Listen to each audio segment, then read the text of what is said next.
talk about building a Ninja Warrior course, I think for a number of folks, maybe on the people on this call, on this webinar, are seeing the excitement of it, but they have to go back and not only go through a CFO or talk to their insurance agency, but they really have to know the risks and aspects of a safety plan in order to successfully run at a camp. That's a core component of running at a camp. So for you, when you're designing courses, what are some aspects that you look to kind of reinforce safety and making sure that every child is successful and in terms of having a safe experience with a ninja course?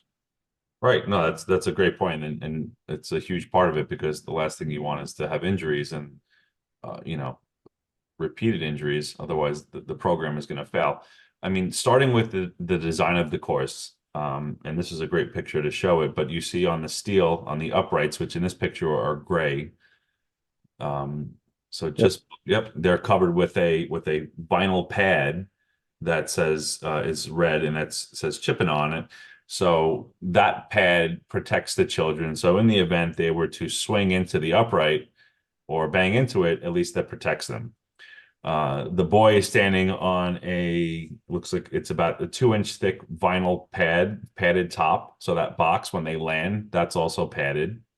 And then on the ground, underneath the girl swinging on the trapeze bars, is a red mat that's 8 inches thick, and that's an 8 inch thick called a crash mat. So in the event they were to fall, they have plenty of cushioning underneath them. It's actually more than enough for the height that she's falling from. So we make sure that in between every bay of the obstacle course is a mat. Every upright has padding.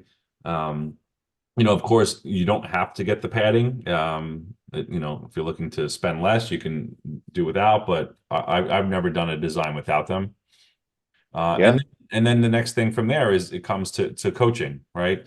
The benefit of working with me is that not only do I design these and build these, but as you mentioned, I have a gym, I have a facility, and I have coaches, and we have a program, we have a curriculum, and within that curriculum is safety, right?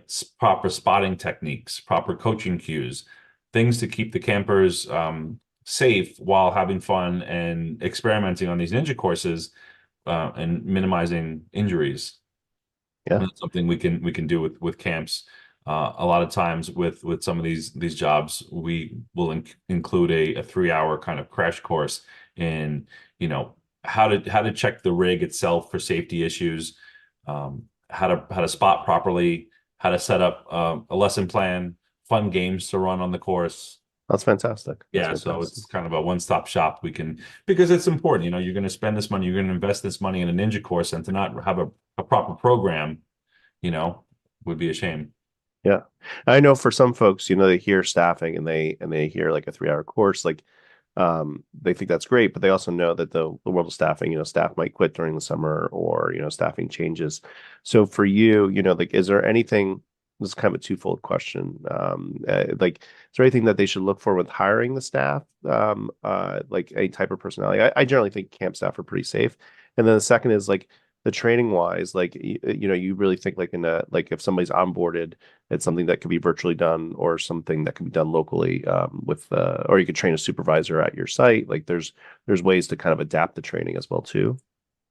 Correct. Yeah, you definitely want to find someone who has experience with sports, right? To some point, someone who has experience working with children. Of course, I'm assuming any person who's working for a camp would hopefully have some experience working with children. You want to have, good coaching cues, someone who can really, be a presence on the obstacle course and children will listen to.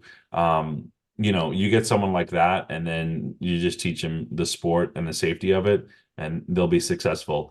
I would say that at least one person would need to do an in-person, um, certification, not certification, but instruction on how to, and Yeah. then at And that's least, pretty standard for the industry too, with like yeah, archery and some other things as well too. exactly. So All right. So, if we worked with one of the directors, went over everything, and then they can then pass along from there, to the new hires how to run things properly. And, at that point, once that's done, for me to hop on a call, on a Zoom call with some specialists throughout the summer to fine tune things. You know, maybe they need some help. Hey, you know, we're finding that the campers are getting a little bit bored, or we're having trouble keeping their attention. You know, what are some things that we can do? And you know, I'm happy to hop on calls and do that with the camps. No, that's fantastic. Yeah, I think that's when I talk to camps about their concerns about, installing new program wows, for lack of better words. They often are concerned about just the longevity of it. And that's really the like a core component of it. So that's awesome. Um oh, that's great. This we also got a safety question that we'll integrate. And feel free again, if you have questions, to feel free to put them in there. We'll take them as they come as well. So on the taller ramp, can you tell me about some of the safety measures that would be used to keep anyone from falling at that height? So, Yeah, it's a great um, question. yeah, I'll You show want a to pull up picture of that one. picture? Yeah, Yeah. I'll go right now. Yeah, Yeah, there you please. go. Yeah, so you could see on both of those walls, there's a safety railing panels that go around the perimeter, right? Yep. So at the very top of that 14-foot wall, once they get to the top, there's a fireman's pole that they would slide down to the lower deck of the smaller wall, also surrounded by panels, and then they would slide down to the ground from there.